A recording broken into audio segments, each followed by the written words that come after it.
Can we be honest this morning? Jesus has just done the unthinkable. He walked into the mausoleum at Bethany National Cemetery and raised Lazarus from the dead. You just can't have that.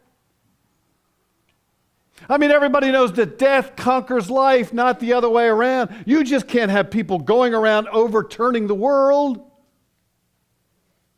If the Jerusalem Journal-Constitution gets a hold of that, there will be riots in the streets.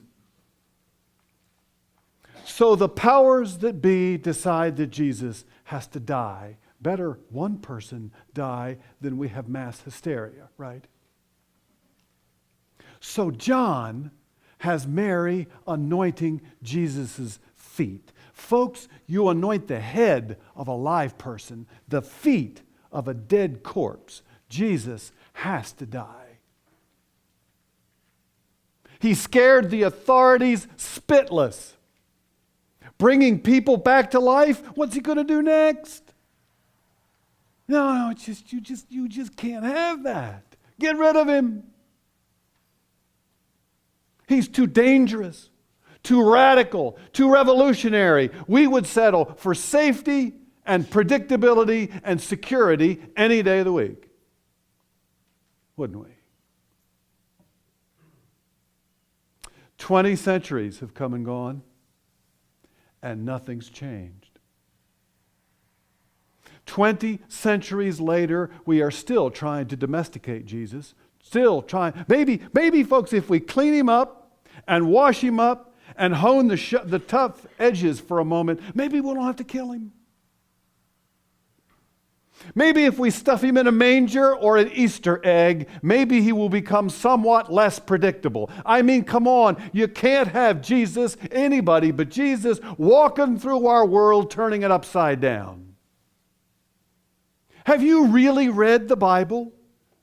Go home this week, read the Bible. You will find it to be a very dangerous book. Let me give you a couple of examples. Sell everything you have, give it to the poor, follow me. The last will be first, and the first last. It is easier for a camel to get through the eye of a needle than a rich person to get into heaven. Curse a fig tree for not bearing figs when it wasn't the season for figs. Throwing the money changers out of the temple when that's exactly what they've been doing for 300 years. Jesus did and said all of that. Folks, can't you see why he was a threat?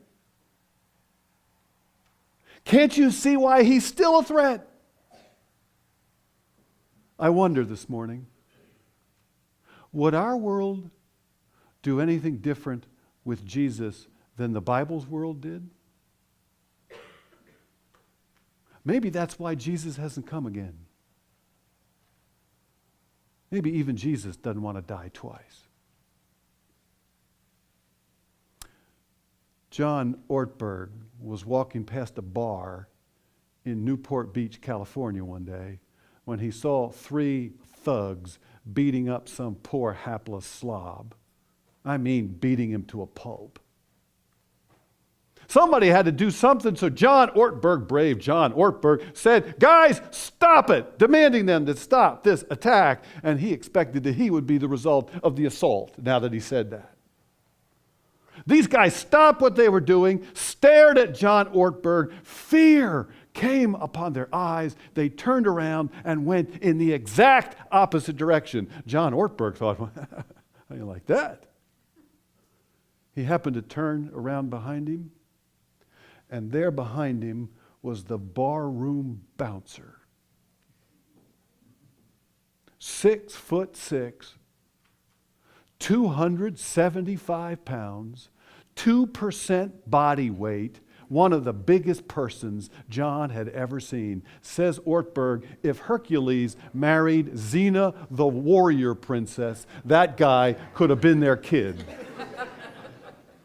He nicknamed this giant of a man, of all things, Mungo.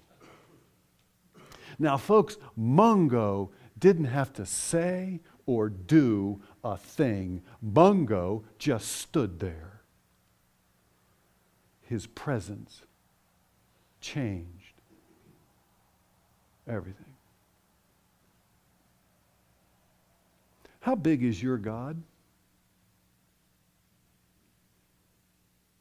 How big do you want him to be?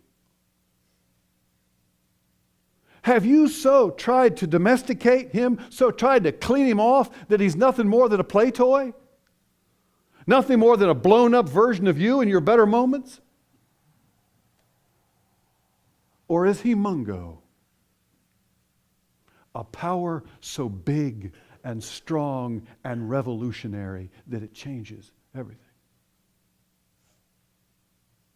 Is your God nothing more than a trusty sidekick that you take down off of the shelf when you need a fix?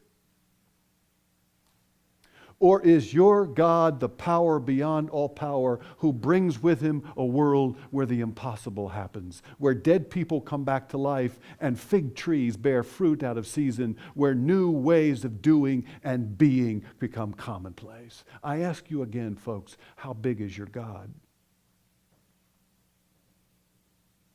How big do you want him to be?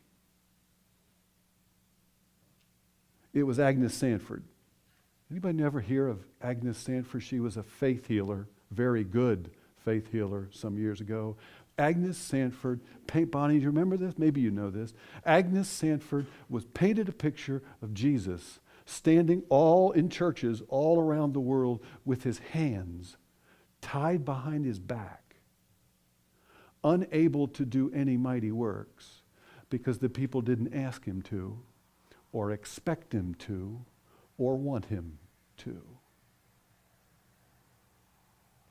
I wonder this morning, the God that your life is showing to the world, is he so powerful and revolutionary that he scared the authorities spitless? Or that God that you're witnessing to, is he so impotent that he bores them to tears? I wonder.